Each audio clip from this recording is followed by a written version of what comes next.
I've never been a very sentimental kind of guy, never much for New Year's Eve or arbitrary benchmarks of chronology, but you knew there was but coming in that sentence, right? I just turned 40 yesterday, and I got to say, I want to brag about feeling like I'm 22 because I took care of this shit, and it's paid off, and it feels fucking awesome, and it feels good to be 40. And I'm having like what would normally be thought of as a midlife crisis, as just a beautiful existential examination of this point in my life, where yesterday was actually my birthday, February 1st, 2022, officially 40 years old. I made it. I know, like, I did a lot of people lose money on that. I made it to 40. Anybody? Without being in custody, at 40.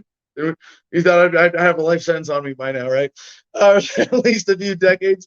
No, but it's been an awesome ride so far, and I've been kind of looking forward to this first from the fitness benchmark. Like, Joey knows that I've been working my way up to one vegan meal a day, mostly raw, actually, unintentionally, just because I like salads, and I've been trying to cut lately. I've been bulking for 22 years and thought, oh, I'll finally cut. A lot of people said I look bigger, and it's like, yeah, I was just at that point where, like, you lose a little bit of body fat and it makes you look bigger, in terms of being more muscular. But no, I've over the last few months I've lost. I guess it's fluctuating between 5 and 10 pounds from where I was. But I did 12 days in jail in December, and I was thinking, okay, I'm getting out. I'm going to be 40 in. It was released on December 21st, so it was like, oh shit, my birthday's a month and 10 days away. I'm not going to be in my best shape, coming out of jail, eating jail food, but it wasn't that bad. And we've got some other benchmarks, coming up, things we're doing to, mark this, things that I have planned around turning 40 and coming to this point in my life. And it makes me very, I'm taking this as a moment of reflection that really started a month ago. And my birthday is not like early or late. It's just that it's like 2 months long. Because I'm making up for all the other birthdays in between that I deliberately disregarded. But I want to say, I in all of this, I'm also starting to get an appreciation for something that a lot of us as sort of objectivist intellectuals tend to disregard. And I do believe that birthdays are not the most important, events in someone's life, not by a long shot. I'm much more a fan of substantive benchmarks and celebrating annual occasions that bring families and communities together rather than birthdays, but they can be that too. And that it's as intellectuals, as a lot of us as nerdy libertarians, trying to be perfect objectivists. Well, it's just another day on the calendar. Well, no, hey, you're 40. Have you spent enough time thinking about your life? That's what the calendar says. It says you're 40. You might want to stop and think about this shit for a while. 4 decades. It's worth at least.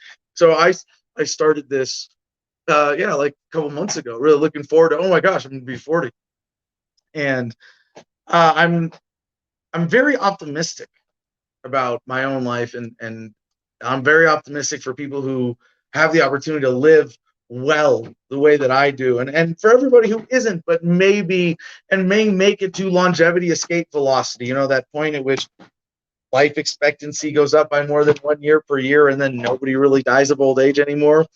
You got 10 good years on your meat sack. Well, guess what? Congratulations. You probably made it. Like, yeah, that's really exciting. Stop riding motorcycles and doing stupid shit like getting arrested, because that you might live to be, well, what's that character? Who is it? The Rob Lowe character from Parks and Recreation. Well, scientists say the first man to live to be 150 has already been born. Well, yeah, and I think our generation is the one, or our generations, people who are alive today, over the next 50 to 100 years, we're going to be the ones that defeat aging in the human body. Like, yeah, we're on the verge of that. What a glorious time to be alive. And I feel like I'm actually grateful to have gotten 40 good years in before shit got super crazy, because even with the last 2 years of COVID, can't talk about this without the last unless 20th we of my life. unless we can live to be 150 and you have to wear masks. No, Who no, wants that? Who no. wants that? We'll defeat all viruses and shit like that too. But no, like to think the 2 years of my life, Joey. I'm 40, and you go, what, the last 20th of my life. It's pretty significant. The last 1/20th of my life has been under COVIDism. And it's had a significant impact on me experiencing it right now. And I've come out of it with what I want for the world, with positive momentum, with awareness, with a deeper understanding of myself and humanity and human nature and the world and society and the dynamics of power and exploitation and statism and all of that. And I'm coming out better grounded, more up. I mean, Joey, I meditate on a regular basis for like the first time in my life, easing into it starting about 4 or 5 months ago. I've had various meditation practices. I've had consistent yoga practice, but just sort of on my own, being in that healthy routine that I've picked up. And quick shout out to the fabulous app. I still use it just as a morning routine checklist and an evening routine checklist. And to have developed those healthy habits, I feel, better at 40 about all these things than I ever have in my life. And I suppose it's worth bragging about what's important to me, what I value, because I want other people to have that too. I want other people to enjoy, the wealth. I think I saw it on a Mike Adams, the health ranger. He's one of the few people whose emails I actually read, like I'm on his email. It's a handful of others, but there was a quote he put in one of his emails. I'm going to paraphrase and forget who said it, but it was, a healthy body, a mind at peace, and a home full of love. These are not things that money can buy, but these are the things that you earn that make life worth living. And I have those. I'm a rich man. And while I am happy to always be, on the verge of broke, living from score to score, paycheck to paycheck. I haven't had a regular job since I got out of the Marine Corps. I'm so grateful to our Patreons for making that possible in part, and everybody else, over the course of my activism, who have had faith in me and faith in my voice. And more than anything, that's what has defined my life, my activism. And it's because I have been able to connect with people who wanted my voice to be relevant in the conversation and who supported me in that. And to look back at age 40, even though, I mean, really, I could be celebrating, it's more meaningful to me to celebrate the anniversary of my activism, right? Which I sort of credit my full-time activism, starting with Operation First Casualty, March 19, 2007, the 4th anniversary of the invasion of Iraq, when we did the street theater patrol in Washington, D.C. So March 19, 2007 to 22, I'm about to come up on my 15-year anniversary of activism. There was a trickle of activism before that, obviously, but I consider that like my birth as a full-time activist with Iraq Veterans Against the War. I dabbled in Libertarian Party stuff before that, and a couple of alcohol policy protests on my college campus. But that was a different leap for me, and it's to think that I can look back at my life in 40 years and kind of break it down and say that, I've had my childhood, my teenage years, my boarding school experience, my college experience, my Marine Corps experience, and then activism, the last 15 years. And then I guess on top of that, the last 6 years homesteading, which is still part of activism, but being able to build, going from I'm a crazy veteran running around being angry at the war and the establishment, to, showing that these values that and principles that I espouse, the truths that are important to me, and dare I say us, as the Adam versus the Man audience, including y'all in that they can be applied to live a better life. And that's what we have here, and we're building that, and we want to share it with people. So thanks to everybody for indulging me. I hope that was was worthwhile. I don't like navel gazing. I don't like, sort of self-indulgence or sentimentality. But I think every now and then, just positively celebrating people, celebrating birthdays, and celebrating milestones, and taking time to look back and appreciate that perspective and get in touch with your principles and the people and the relationships that are important to you. And that's definitely worthwhile. So I hope you didn't find it too much of an indulgence today. But with that, we have Joey Lee, G.I. Mary Jane in studio. We have James Vaughn, Jim Freedom somewhere. People, hi. Somewhere coming up on screen momentarily. We have some fun updates. I have a birthday present to open apparently from the Producers Club. We'll come back to that. First, we had to do an update on. Well, Jim, why don't you give us the Producer Club notes, and we'll smoke weed in honor of our friend Ed, who is currently, we believe, at least as of Sunday, at least in federal lockup at Florence Federal Correctional Facility in Arizona. Horrible. Well, I can be quick. T.me/Attenborough It's a public Telegram channel. Everybody's welcome. It's climbing fast. Join so you can try to be the 1,000th subscriber. We're going to figure something out for that. Patreon.com/Adam Everything's /Adam That's how you can financially support the show and get access to the private Producers Club, which is where we share a link every week with the show, so you can be backstage if you wanted private conversations. It's fun. It's awesome. HomefrontBattleBuddies.org, the veterans nonprofit we talk about from time to time. That's where you can donate theft deductible donations at HomefrontBattleBuddies.org. Moving on. All right. Well, here's one for Ed. Oh yeah. Every day.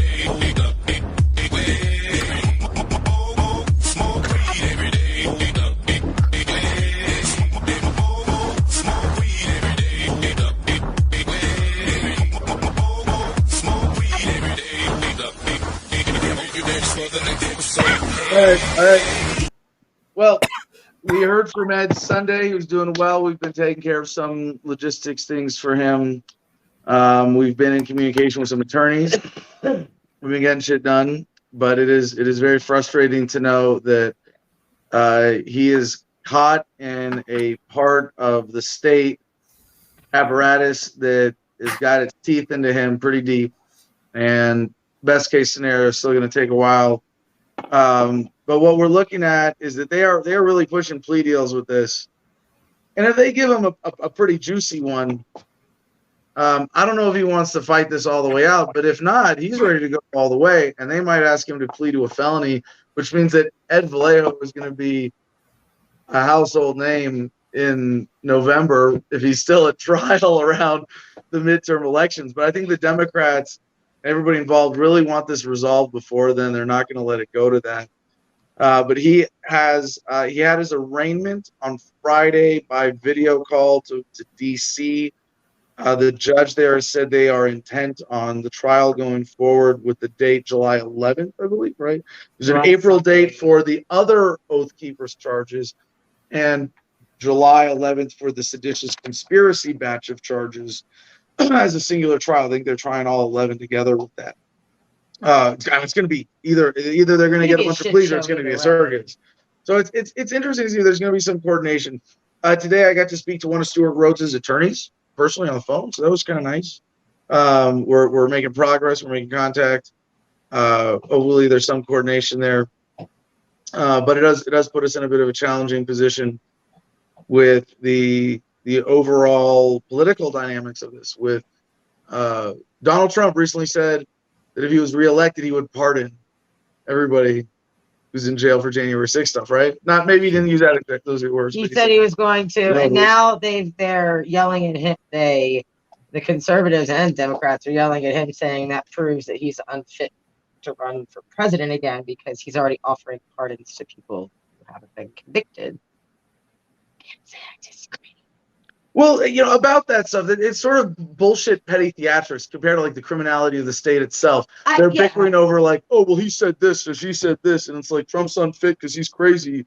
No, he's a very stable genius. It's really that dumb personality-driven conversation. This is where like I'm not going to defend Trump at all because I'm obviously the opposite ideologically. He's a statist totalitarian. He believes in strong central government and authority. by that carried out by force. I believe in decentralization, And gun voluntary laws. society. Lots of Right? gun laws. He believes. Way better. Well, yeah, no shit. Just Joey, dude, if you really want to go, if you really want to do the list, we're going to be here all night long. About the conservative about who allowed all the listing gun laws. how statist is Trump? Let me count the ways. Yes, no, we're not going to be here all making a podcast about that, Joey.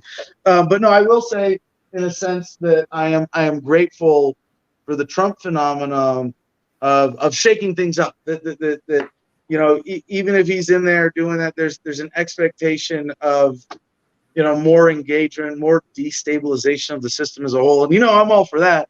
I think even as someone who's advocating for the most peaceful transition possible, and that's what I want, I have to say there's a certain appeal of shit. Now the term escapes me. My word. What is it? People who want to see everything just fall. Accelerationism, right? We want to accelerate. People want to accelerate the collapse. Yeah, it's not just a word. It's a very, very sort of specific term in this context. But yeah, accelerationist, is someone who wants to see the natural decay of society progress in order to come to something better. I don't think that's necessary. But for the things that people think of decaying of the system or decaying of society, I can say, no, that's the system. Like you say, Trump is destabilizing politics. I'm like, yeah, that's a good thing. Yeah, you don't like society as in human beings getting along and working towards a goal to crumble. And I don't think that right to the extent that Trump is destabilizing people being able to feed each other and make food and cars and pump gas. I'm like, yeah, the fuck Trump, right? Because this actual policy, and it doesn't. It's just a massive, smooth, suppressive effect in all of those ways. It's so much more significant than than the whole relatively superficial everything threat that January 6th could possibly represent. We had a great birthday. Oh, thank you, Kim Hoffner. Great to hear from you. You share a birthday with somebody else. Where did that go? I share a birthday with approximately 1 in 365 people. My grandmother. Say you share my cousin. Jim's cousin, the guy who played Dexter, and Kevin Turner's brother. All right. Cute cat, Kevin. Nice pussy.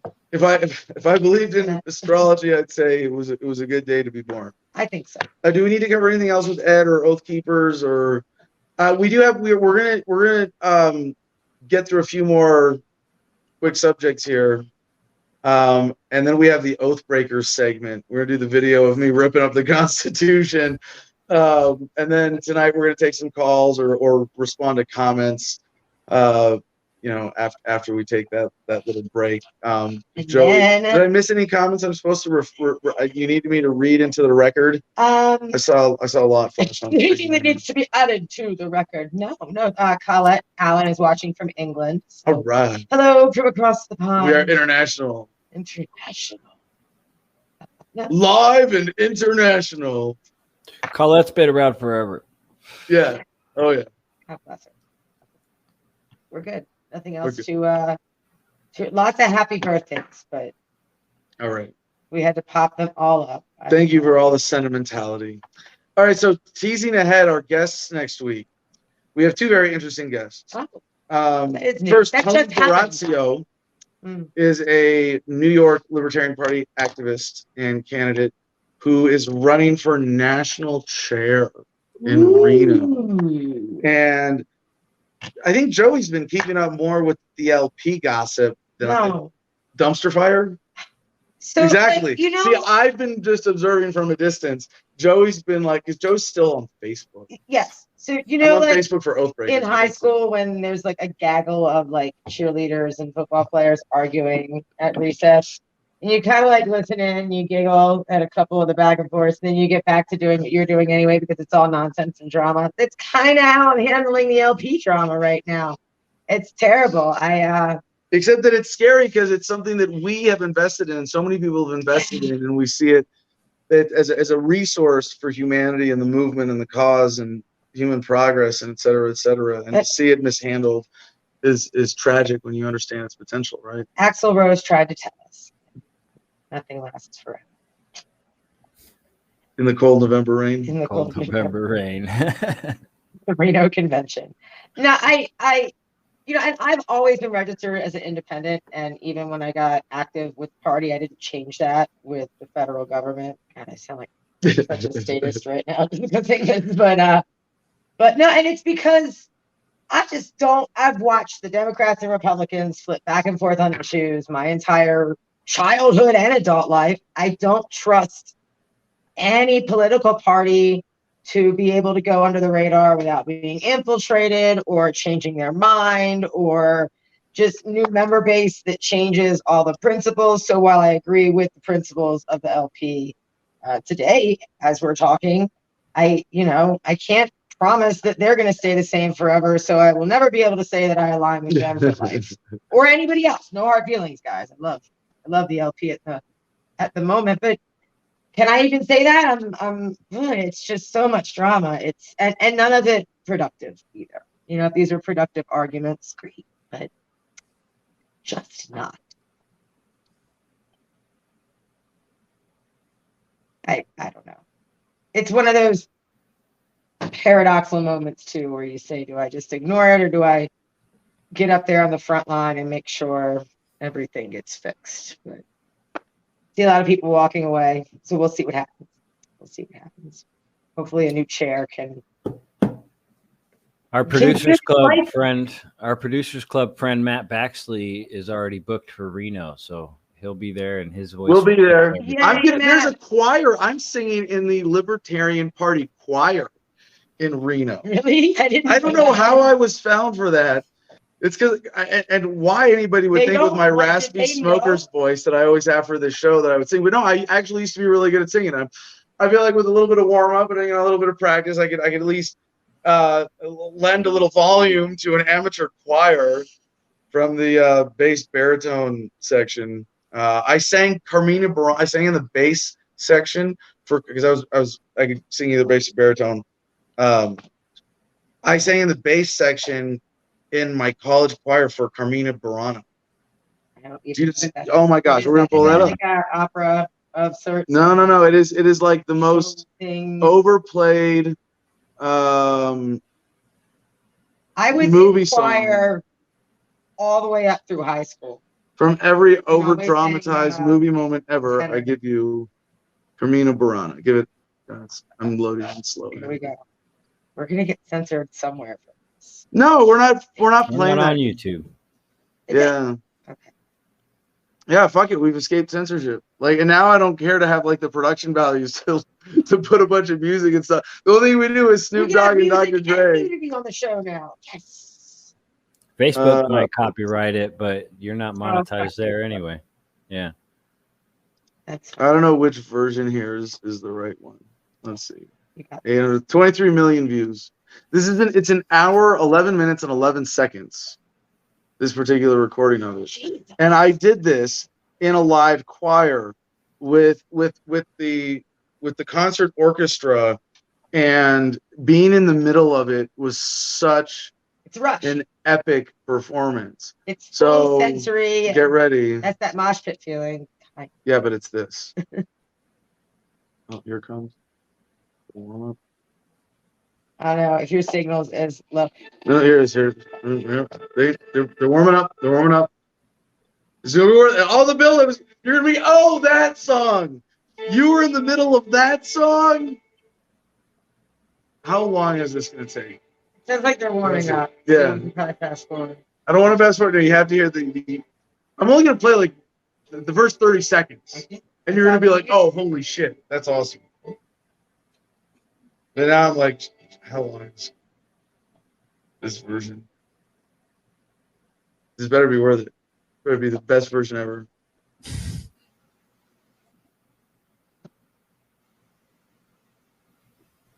Here comes the conductor. They got to applaud for the conductor. And now it's got to reload. I'm going for the shorter version. Yeah. Remix. So now you got to hear the orchestra warming up on the wrong version that we're not going to play for you anyway. Is this one loading now? I should have this song downloaded or something. I probably do on my phone. Do I? I think I do. Let me see if it pulls up. My internet's going so slow, I can't even pull that comment off the screen. So if we're on the same wavelength, thanks, Jim. No, I have Die Hard with a Vengeance. That's what I'm thinking about. Oh, that's a great story too. No, yeah. Wait. You tried to pull something up there while I was pulling up. We're sharing an internet connection. I'm not pulling anything up. I just have StreamYard up. All right, well, let's see. But anyway, what else do you want to say about the Libertarian Party while we're stalling? Great parties. Yes.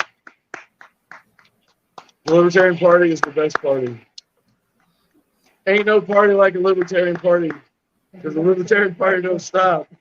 See, that's what you get censored for. All right, wait, hold on. I think on the other version I have it. So now I try to load two at the same time. No way. There's music to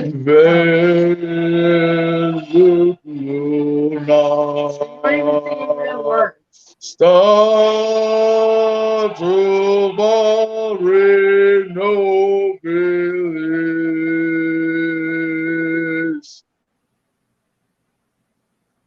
You've all heard this before now, right? Recognize this? Did I ruin it? Do I have to go? Did I sing over it and ruin it for everybody, Jim? I mean, I got the idea, but I don't think I would have recognized it.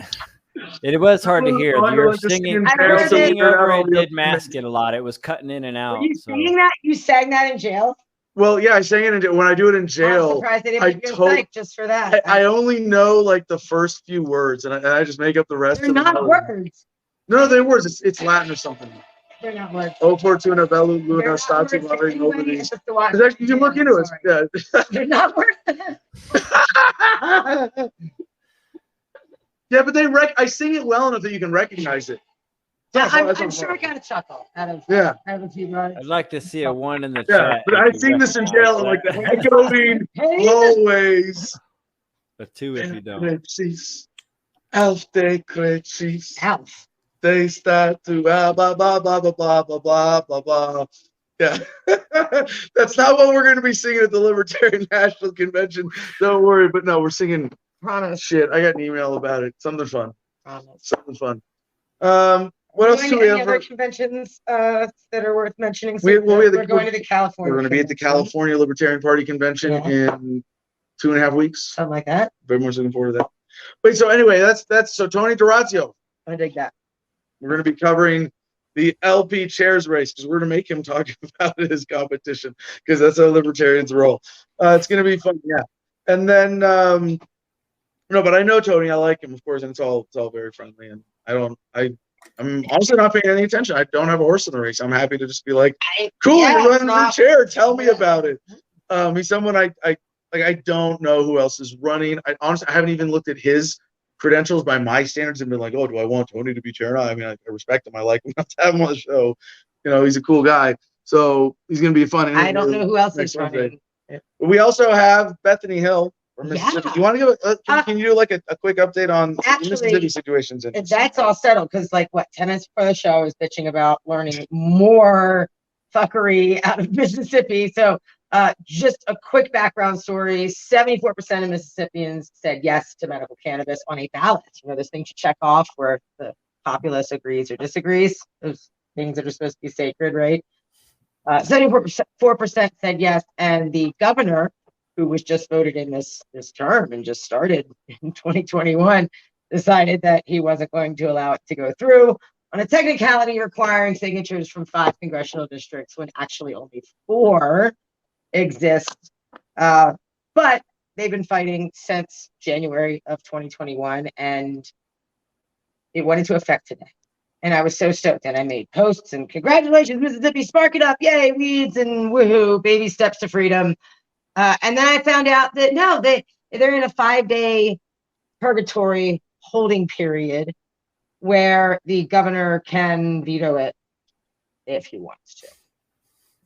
Or he can sign off and say that he promises he doesn't want to veto it, which he just did not long before the show started, and Bethany updated me. So medical marijuana is officially legal in Mississippi, and we are going to have Bethany Hill of we are the Part of her 74 victory lap. Yeah. to tell us more about that next week. And I'm so stoked. Those guys have worked so hard, and people have tried to stop them, and people have tried to bend the rules. And even now, the bill that passed is not what the people voted on. It's less. They only get an eighth a day. I don't know in what allotment. Like, I don't know if that means like an ounce at a time, only an eighth a day on a 30-day cycle. I don't know how it's going to look, but it sucks very and limited. it's awkward and it's messy, but it is a critical turning point in terms of enforcement. Even and it's.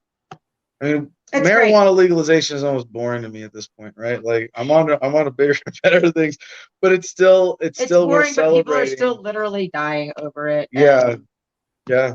you No, know, literally, and it's terrifying, and it's so easy for people to get sick of it, and it's why I think it's been going on for so long. I mean, people don't want to hear about it anymore until it happens to them, and a lot of times people walk out of those jail cells feeling guilty, like they're criminals when they're not. But they twist you up in there. The drug war racket is coming to an end. That's the bigger thing, and Bethany is someone who's always fun to talk to. Yeah. And getting her perspective on that and what's next and the implications of this and fitting that into the bigger picture with the beginning of the end of the world. We're in the middle. We're in the middle. We're in the middle of the end of the war on drugs. Yeah, we're not at the beginning of the end anymore. And this is sort of like the states that still don't have medical are like the trickle of the beginning of the end. Yeah, you know, there's still states that are like in that are listed as medical, but you have to literally be a week from dying to get. And to be fair, most people around the world. Joey, do you know this? How many of the what is it? World population about 8 billion. How many live under cannabis prohibition? I don't know. I've never looked at that. Did you guess off the top of your head? Off the world? Yeah, world population. How many? There's so many big like China. Cannabis isn't legal in China, right? No, America's among the first countries to start legalizing, within its borders, and the country is not legal yet. Like, do we get a good result if I just DuckDuckGo says how many people live under cannabis prohibition? Went illegal, believe it or not, is the states started criminalizing it first. And it took a long time for the federal government to finally come in because they didn't give a shit what the states are doing. Do what you want. You can make things illegal if you want. We don't care. But I think maybe it was money driven. I don't want to assume. But eventually, it took like 10 or 15 years after, like, California was the first state to criminalize weed, if you'll believe that. I think like 1911 or something. It was hella early. And then 1937. So it took like 20 years for the federal government to even step in and make a decision on weed being criminalized. It's going to take longer for them to step in and make a decision on decriminalizing it. Because now they're making money off it at this point. Let's be real. So it's actually very small. So I think I got a partial answer here from 420growist.com. Countries where both recreational and medical cannabis is legal. This is going to be the smallest category out there. There are barely any countries in the world besides a select few. Countries where both medical and recreational cannabis are 100% legal are Canada, Georgia, South Africa, Uruguay, and USA, only in certain states. So, yeah, man, everybody's still suffering pretty much globally. And then medical, there's a long list. This is real. I'm going to read this real quick. This is worth it. So there are some countries where cannabis is a legitimate treatment option, blah, blah, blah. Argentina, Australia, Bermuda, Chile, Colombia, Croatia, Cyprus, Czech Republic, Denmark, Finland, Germany, Greece, Israel, Italy, Jamaica, Luxembourg, Malta, Netherlands, New Zealand, North Macedonia, Norway, Peru, Poland, Portugal, San Marino, Sri Lanka, Switzerland, Thailand, UK, Vanuatu, Zimbabwe. So it's a big chunk that at least have medical that song in my head and somewhat decriminalized in that sense, but as we would assume. Like Virginia, if you look it up right now, Virginia's decrim. This is Virginia's medical, but there's like 3 qualifying conditions, and you can only get low dose RSO that doesn't even help the chronic conditions that are listed in the state under the medical. Virginia. So, like, for them to say, no, it could be not worth a shit. No, it's messy, but like, so then there's decrim, medical, and rec. Austria, Belgium, Brazil, Estonia, Mexico, Slovenia, Spain. Countries where only rec is decrim, which is a weird thing. Bangladesh, Belize, Bolivia, Cambodia, Costa Rica, Ecuador, Egypt, India, Iran, Laos, Lesotho, Moldova, Morocco, Myanmar, Nepal, Pakistan, Paraguay, Vietnam. So those, and then only medical decrim, France, Ireland, Romania, South Korea, Turkey. So it's a big chunk of the world population, but I just off the top of my head, and given what I know about medical and how it is in some of those countries, it's closer to illegal than legal in a lot of those, and there are places where the drug war really rages on. So it's still really the majority of the world population does not have access to cannabis. I think that's safe to say. I That's think we got a lot of work to go, a lot of work to do there. maybe David Chadwick commenting here can answer. I think Philly, PA is legal now, right? Yeah, Pennsylvania. David says he met you at the Philly rally.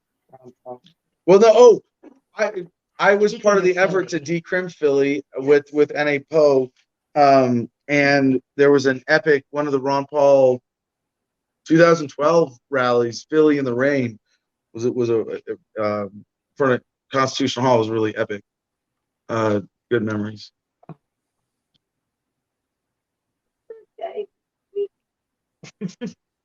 All right. Well, until I Joey, can walk down the street, until I can walk down Main Street smoking a joint without any worry of being assaulted by a terrorist officer, I'm not happy. You can't. Well, most places it's a $50 fine for smoking it. Well, the funny thing is now, right? Well, the funny thing is now it's more the offense of smoking than that it's weed. People are more.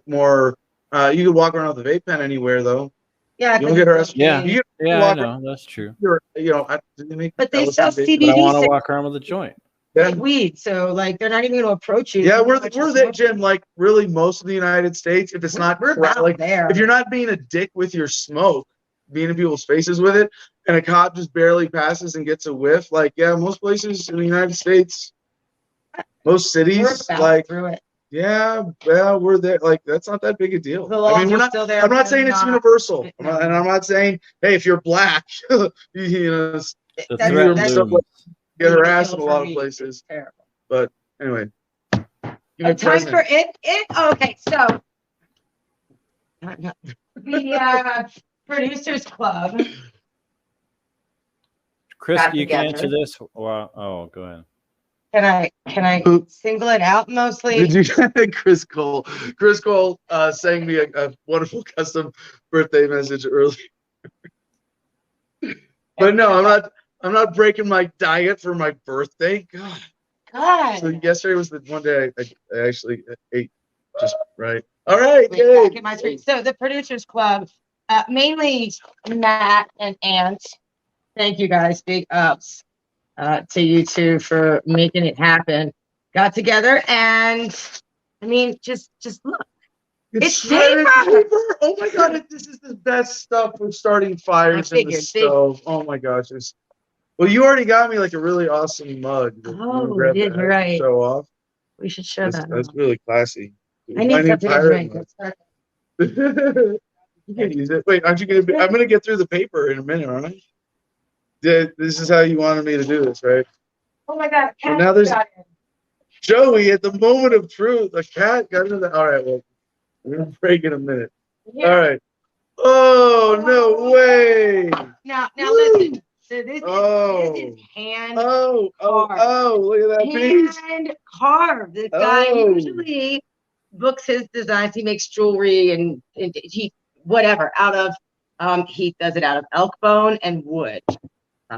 That is too cool. Yeah, and we were very specific. Now he was going to write Captain Freebeard, but I trusted his artistic vision, and he couldn't figure out how to fit it right. He didn't want to clutter it up. And it sits. So now you have your pirate pipe for your birthday and your pirate mug. It's good because I think this one I was going to drop. This last one I was going to drop sooner or later.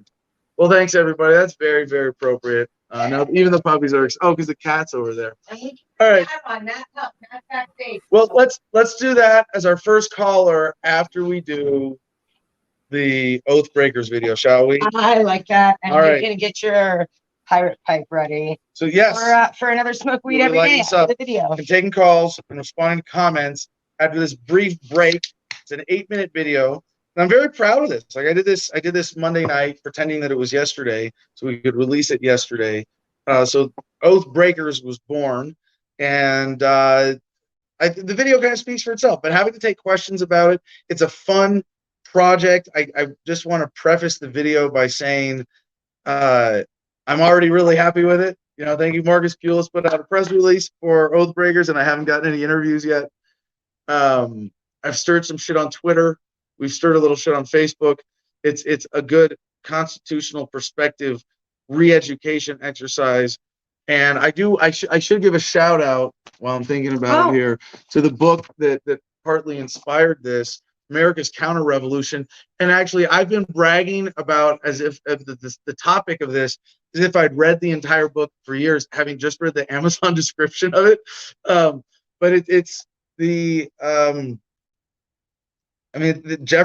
friend Jeffrey Tucker wrote the introduction. It's got some great endorsements. It is Sheldon Richman's book, America's Counter-Revolution, the Constitution Revisited. And that's really the sort of historical factual basis for, of course, there's you look this what was the Articles of Confederation? A constitution of unanimous consent between the member states. What was the Constitution? One that was forced on the rest of them when 9 out of 13 signed on? Huh? We just, kind of like, 9 out of 10 people enjoy gang rape. Yeah, that doesn't make it okay. So it's very important for the libertarian movement, for people who care about freedom, to get past constitutional fetishism. And obviously, there's something in creating a group called Oath Breakers right now that distinguishes anybody who wants to sign on from the Oath Keepers. And if Oath Keepers are anti-government, us Oath Breakers must be pro-government, right? All right, Jim, roll tape.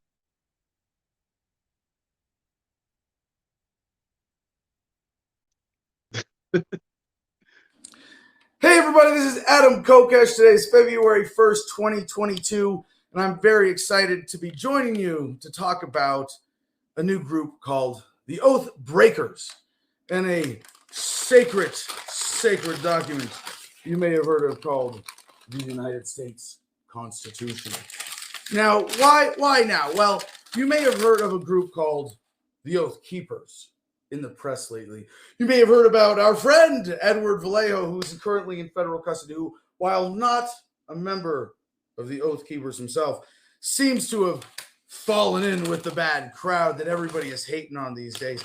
And I want to make it as clear as possible that as a former Marine, as a combat veteran, as someone who once swore an oath to the Constitution of the United States, that I am nothing of the sort of person or political entity or of the same inclination to see Donald Trump installed as president, or really anyone installed as president, like the Oath Keepers. No, we, the Oath Breakers, are a distinct group now. We are a Facebook group, a Facebook page, technically, of shit stirrers.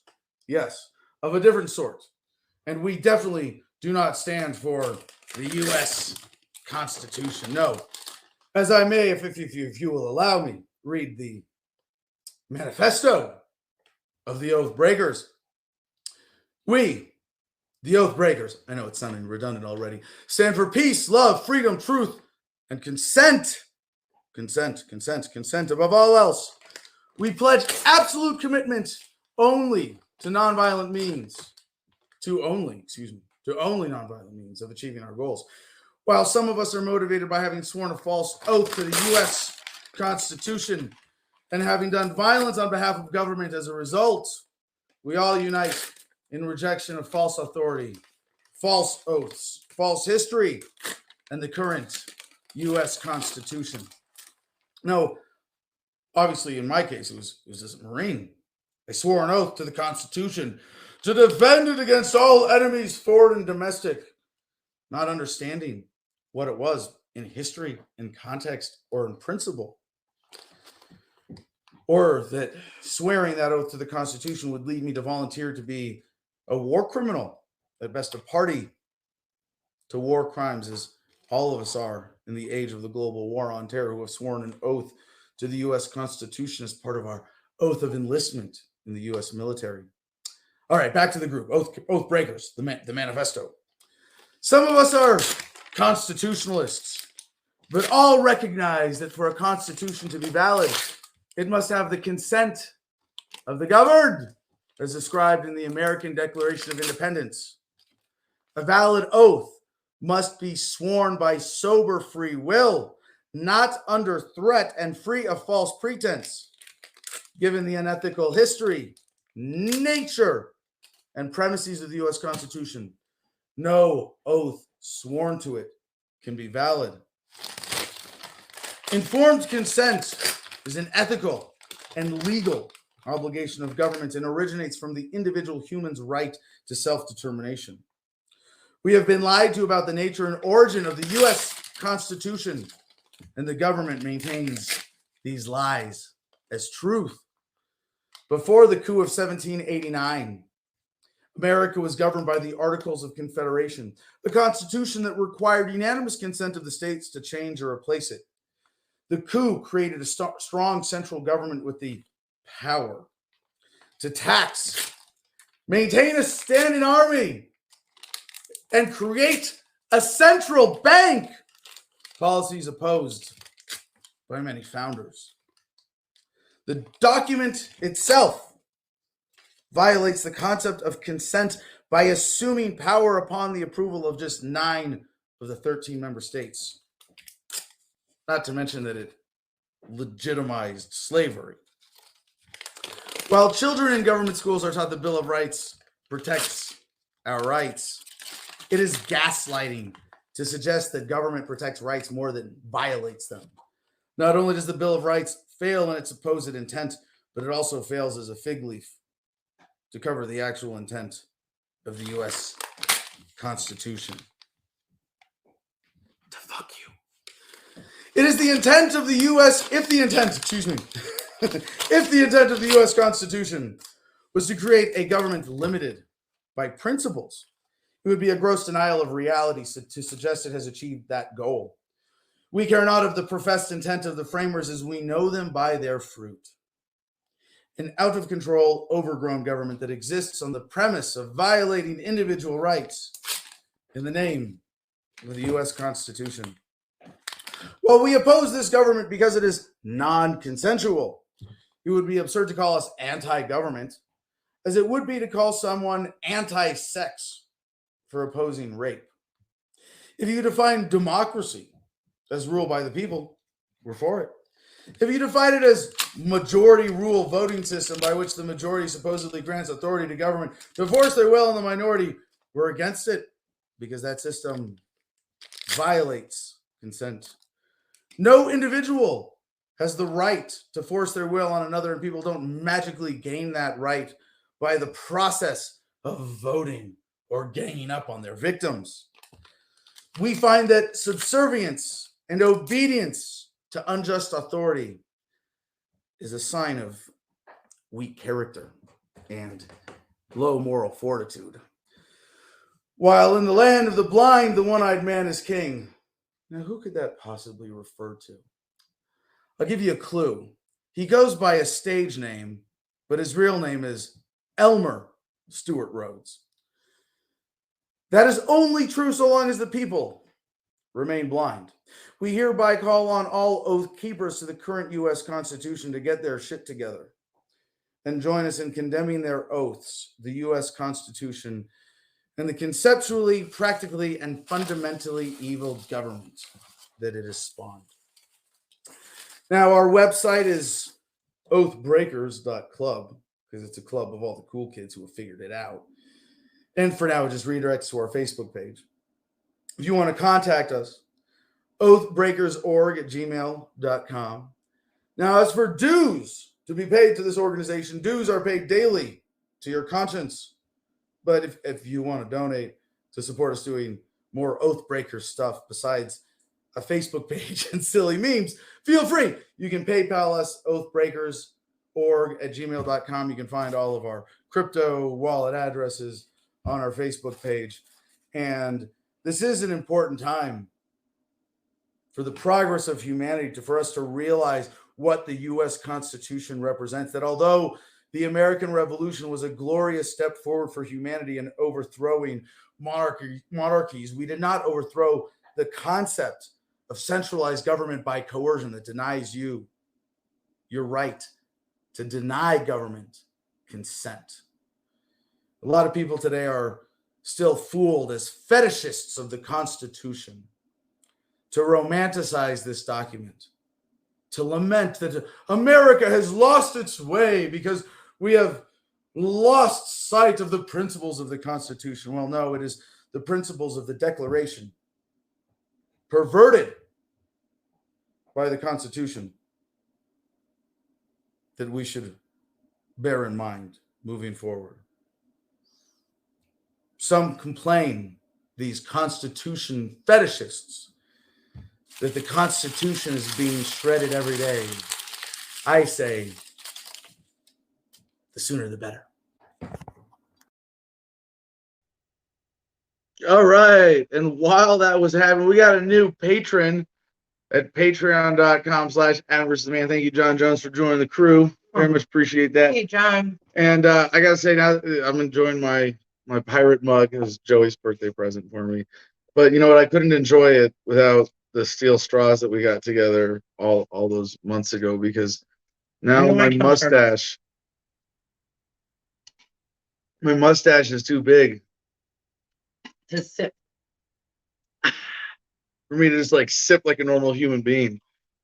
If I try to eat soup, it's really a disaster. But I can smoke through it, like with my badass new pirate pipe. So Joey, if you would plug the artist here.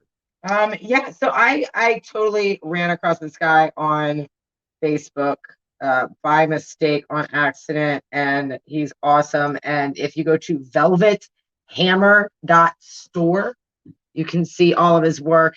He makes pipes, he makes rings, he makes knives, he makes all sorts of jewelry and handcrafted things. And this is actually the first pipe he's ever made with an eye patch. So you have a one of a kind right there that I assume he's going to continue to make, because he plugged it all over the place when he got done crafting it. It was all over. Hey guys, eye patch pipes, hit me up if you need one now. So small business guy, works out of his house, and I love supporting artists like this. I mean, that's incredible. Look, there's your pipe right there at the top of his page. See, homage. How about that? Homage. Right on. Thank you, Velvet Hammer. You guys are awesome, and I don't know. I feel like we'll be reaching out to that again at some point in life. So under the table business too, I take it. I don't know what he does with his money. He took cash out. Minimum tax business, let's say. Minimum overhead business. He can do We what like he wants that. We support with that. Agorism for the win, if possible. Although if we're using US dollars, we got to get them on crypto. Yeah. Totally. Buy something next thing on crypto. All right, so we have Matt, one of the people responsible for this. Hey, Matt. Right, let's get Matt up here. Dun, dun, dun, dun. Our first call for the evening. Oh, there he is. We gotta have the inspiring beard on there, because see, are you at terminal beard? Yeah, I'm at the point now where I need to go in and get it trimmed up a little bit, because it's getting a little like bummy at the bottom. So but it's basically like it's not getting any longer, right? Oh no, it still grows. I gotta keep it trimmed up. Like otherwise it gets down when it like gets into my chest and gets itchy. But also it's just like a bunch of scraggly little down shooters when it gets to this length. For the most part, the body of it stays the same, but it's just a bunch of little lightning bolts. Okay. No, terminal. I'll never know the struggle. Terminal beard is like terminal hair length too. It's when it stops. It's as long as those follicles get by genetic programming with good nutrition. And for beards, it's supposed to be 12 to 18 inches. And I'm just like, I wonder what it's going to be with my mustache, because that's the hard part now. Is I want to see if I get the terminal mustache. Well, you're not trying to grow your mustache down. You're trying to grow it so you can part it and right. do things with put beads in it. Right. The Fu Manchu or something. What do you call it? Yes. Yeah, right. Push into a Fu Manchu pattern over the beard, as opposed to flared out and or trimmed up. It sounds fun. I'll never know the pleasure. It's a burden. You're lucky. Ugh. Sure as hell beats shaving. No, Yeah, I'm no actually kidding, right? surprised. Like I one of the things that kept me that having here's a little moment of turning 40 reflection. One of the things that kept me having short hair pretty much my entire adult life. One was the military trim professional look, but it was also that it was like low maintenance to me, and I thought it was really cool that I could take 10 minutes before showering or 50. It's usually more like 15, 20 minutes. But I cut my own hair with clippers and trim my beard up to match, and shape the goatee a little bit. And 20 minutes, jump in the shower and be done. Do that once a week, and maybe trim the beard once a week. It was pretty low maintenance, but I still have to shave my cheeks and shave my neck. And this is I've got this down to a pretty good formula. Like it's like my hair most days, if I don't do shit, I can just push it out of the way. I can tie it up when I need to do manual labor. My beard, I hit a major milestone with my beard. It got on the way bench pressing recently. What do you use? I hate to be that guy, but like, what do you use to like for your like hair washing and stuff? Yeah, actually, we have it right here. It's for black men. It's the Shea Moisture Men brand beard wash. Occasionally I use like and the main so I have a couple different. But you don't wash, don't you just like put that in there and leave it? Like, No, this is a wash. But so I I only wash every 2 or 3. There's a great meme about this where it's like a scraggly ass disgusting dog with skin problems, and it's like women using 18 different skin and hair care products, and then it's a dude like this going like, and it's men washing their hair once a month, and then underneath there's a golden retriever with like this giant golden flowing mane, and it says dogs taking a bath once a year, and it's like, yeah, kind of it's for the same for humans. Even for me. Yeah. I use this many hair products. I don't use shampoo. I just put conditioner in my hair. Here's my secret. So I don't give a damn. I don't shower every day. Definitely not in the winter. If I'll shower if I get sweaty, if I lift, or I get dirty. I've taken a shower there. I probably wouldn't shower every day if I was there. Well, one of the cool things about out here in the winter is that it's dry and it's cold, and so when I go lift weights outside, I don't sweat. Oh yeah, I believe that. It's just not a big deal. But even if I was sweating, I would rinse my hair gently at most once a day, and I wash or gently condition it all once, every 2 to 4 days, and then I put oil in it. But even that I don't do consistently, and I kind of like let it sit and I'll just brush it in. I'm very simple and very gentle with my hair and my beard. I mean, the harshest thing I do, like I trim my in between beard and hair neck with clippers, and my neck with clippers, but then I tweeze my cheeks, and I'm still working on my technique for that, for not tearing up my skin too much. But I like the tweezing and keeping it neat like that. And that's the most intense part of my grooming. That hurts. I got some. I'll get laser hair removal eventually. Go ahead, Joey. I'm sorry. Oh no, the tweezing hurts. I don't have to deal with that. Women do that with their eyebrows. God gave me naturally fine eyebrows, so I don't really have to mess with it too much. But mine are kind of gnarly. Imagine tweezing my face like once a week. How many times do you get at it? It depends. I do. I have mine like twice a week if I need to be presentable. Ouch! I mean, I literally get tears in my eyes. Like when I do get my eyebrows waxed, if there's something going on, or I want to feel pretty or do the girl thing, the waxing doesn't bother me. But when they get in there and she starts doing like the final tweaks, have you ever done literally get tears in my eyes. Have you ever done threading? No, you asked me that, and I heard that hurts. I want to learn how to do it. But still plucking. That's how they do it in jail. So they'll work a piece of thread out of some garment, and they would thread each other's eyebrows on recess or outdoor time or whatever you call it in summer camp at your local summer camp. But yeah, I never got down with that. I never signed up for the. So wait. I want to know what Matt's beard regime is then. Well, that's what I was gonna say. Is like I had been on just pretty much strictly mane and tail for years, and I never really used any extra product. Like a month and a half or 2 months ago, I got some Dr. Bronner's for the first time, and I used it, and I really like it. It's a hemp and almond, but I love it on my beard. It leaves my hair like almost a little waxy, almost like to where you can. I don't really, obviously, I'm not the kind of person that styles my hair too much, but it's like it's maneuverable, but I like it. I like it. It's a good deal. But It's I've like never been healthy one of and like the full and beard thick and oils or man- beard lubes or anything like that.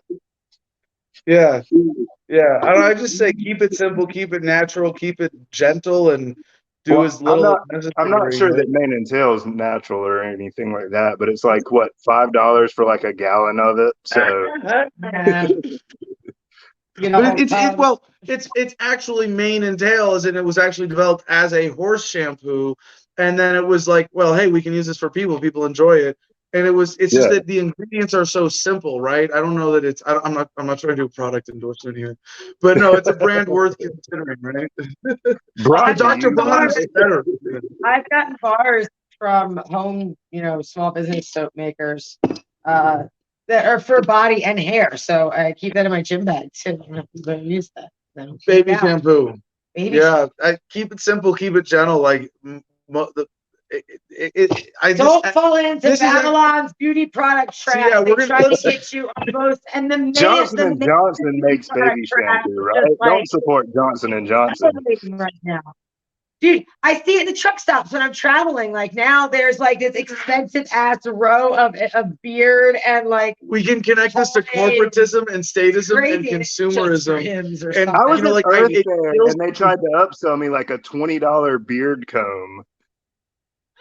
They were like, "Oh, we just got these in. This would be great for you, wouldn't it?" And it's like at Earth Fair. Do y'all know what Earth Fair is? It's like the organic grocery store that we have here on the East Coast, at least.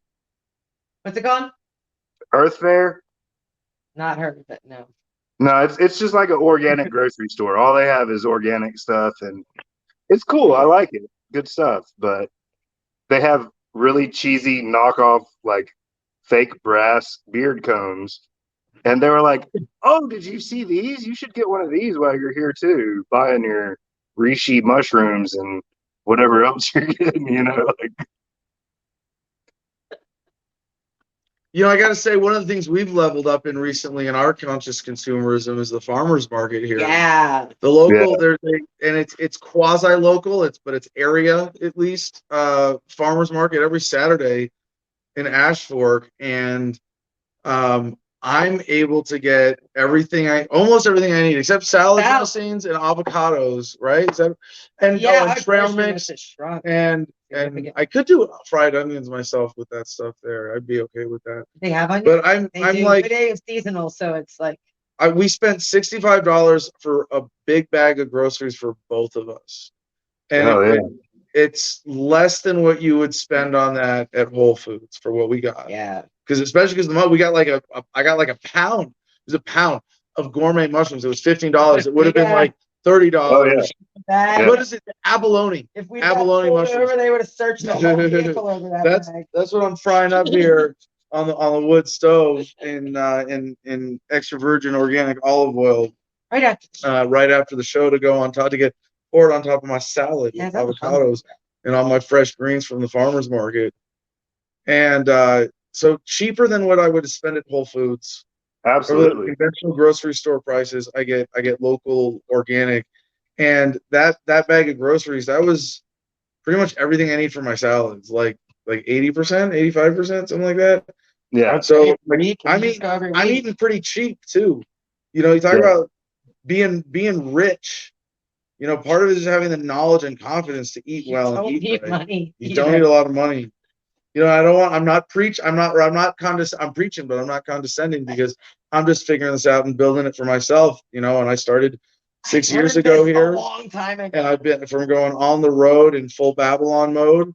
But no, to build it in a sustainable way, Joey, you've never had that. No, I haven't had the opportunity or the land or the area but I've always tried to prioritize. I've always tried to be minimal waste. Yeah. And that's because I love you, Mom, if you're watching, and she's probably not. But Chris, you go to my mother's house right now, open the fridge. There's going to be like half empty KFC box and McDonald's bag and all these leftovers that she's got to save. And this is like an American thing. It's not just her. I've seen this in lots of people's houses, but that always grossed me out as a kid. So I try to make sure that I finish everything. I just did it today because I'm going to go hang out in the mosh pit for the weekend. Oh no. Right.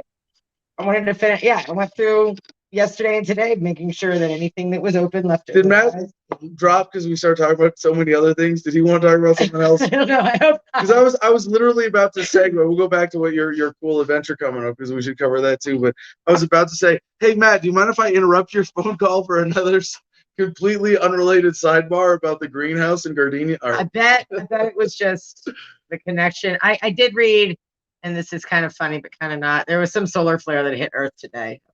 So that's what's going on. Solar flare, Loch Ness Monster, Bigfoot. Well, so one of the new, so quick comment then. Oh, phone temperature is too high. Oh no. Oh, I'm still connected. Am I blurry? Am I super blurry? A little. Anyway. One of the articles that Joey and I read together this week was from Caitlin Johnstone. Was that her name? CaitlinJohnstone.com. It was, and I don't need to endorse it because it's not something I want to super promote, but the idea I do and give appropriate credit to. The title of her blog post was, "Are we already living in the dystopia that we had feared," or something like that? Is the dystopia already here? And it's like, turns out the answer is yes. Yeah, no, and maybe it doesn't seem so overwhelming as such because we've slid into it over 2 years.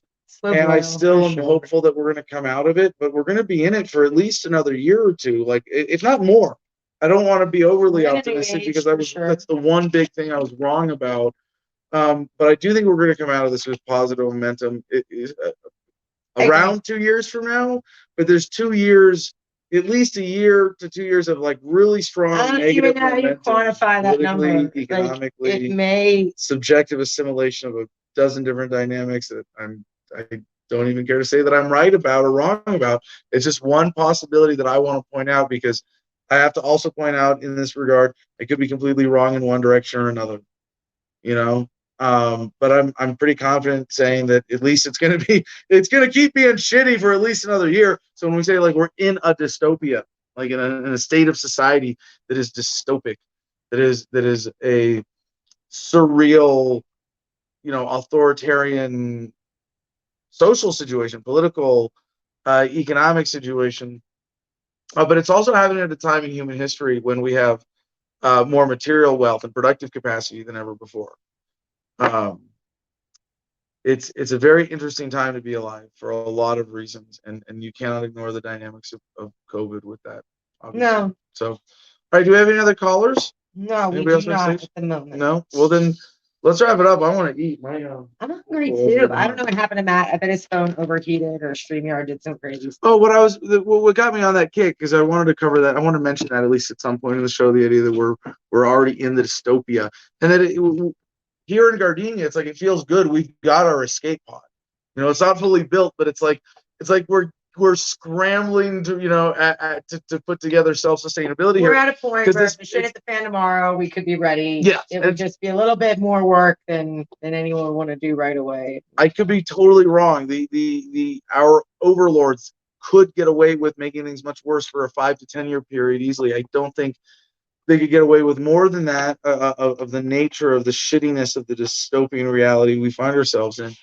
But it's never too late to move to be more secure. At least it may have gotten harder for you. You may have been in a better position financially 2 years ago, but don't be thinking, well, I'll wait to live by my principles until shit's over and recovers, because it might never happen.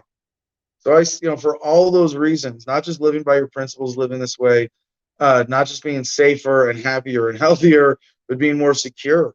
People look at me and say, "Oh, Adam, that's so risky that you went to jail for 12 days." It's like, you fucking live in a city, and you're like, I live in the country, where just like so many of those life threats are. I mean, yes, there are different ones out here, but just not a part of daily life.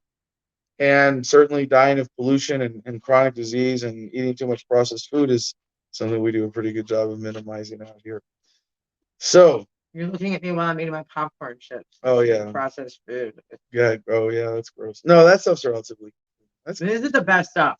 Popcorn chips. Popcorn That's chips. a thing now. Popcorn. Yeah. No, I'm not popcorn against. without the kernel. I'm not against processed food inherently, but definitely have a preference for limiting it and making sure that it's clean. You have organic food that's processed, but having it clean and organic as much as possible, certainly.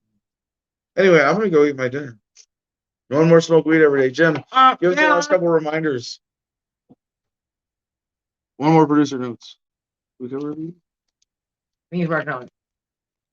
But we first. We first.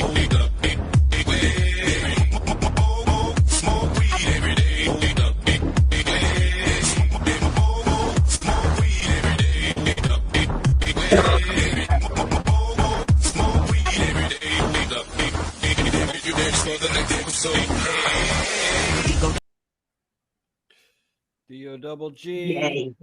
Visit How's it? Telegram. Great. It's weird going from carb to no carb, but I kind of like that actually. Nice. T.me/Adam vs. the Man. Join it if you haven't already. You're a lazy bastard, but you got time to unbe a lazy bastard. Patreon.com/Adam vs. the Man. Financially support the show. HOMEFRONTBattleBuddies.org. Find a way to make combat veterans non-existent in the future. Well, so I guess that was the other thing I was getting at, and we'll just wrap up the show with this, is that we've got, we're coming out of the hardest, coolest part of the winter here, and it's been pretty mild. It's been pretty dry. Been very lucky. But now we got one more week of, it looks like, cold weather. Like tonight, what's it going to get down to, Joey? 14 degrees? 14 or something. That's about as cold as it gets here. That's not typical. But it's here. dry. It's dry. So it's not like... Imagine this like with mud 2 and days snow from and ice now. and sludge everywhere. Yeah. Because sometimes it's like that in winter. So we've had a very mild winter here, and we're looking forward to getting back to some landscaping 35, 60. and some construction work and some position improvements, and definitely calling for help from my Arizona peeps, maybe for some work parties the next couple of weekends. At least I'm going to be here. If anybody wants to help out with that, please send me an email, adam@thefreedomline.com. And with that, is that it, Joey? That's it. I think that's it. That'll do her. Peace and love, y'all. Choose happiness and be excellent to each other.